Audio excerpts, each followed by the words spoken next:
Negara tetangga kita Malaysia membangun ibu kota baru Putrajaya sepenuhnya dengan biaya sendiri.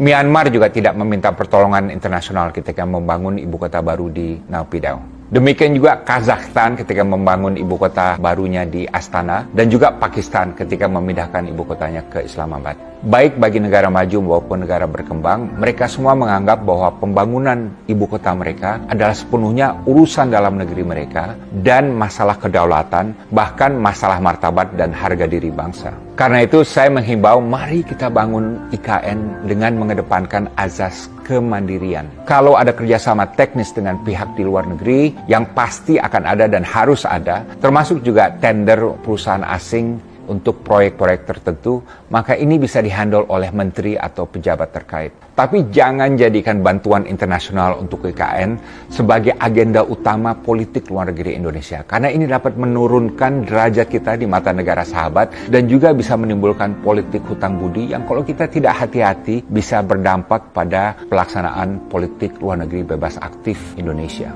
Bahwasanya investor asing belum ada atau belum banyak yang masuk ke IKN mungkin suatu blessing in disguise. Biarkan sejarah dan generasi Indonesia ke depan dengan bangga mencatat bahwa kita membangun ibu kota negara sendiri dengan imajinasi, sumber daya, pendanaan, dan keringat bangsa kita sendiri.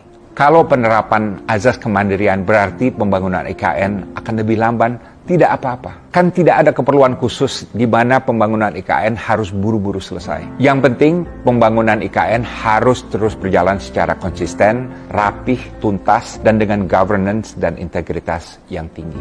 Demikian 3 usulan saya mengenai IKN. 1. Jangan dikaitkan dengan siklus politik Indonesia. 2. Jadikan IKN sebagai kota dari, oleh, dan untuk rakyat Indonesia, dan tidak perlu kita menjadikannya sebagai kota internasional.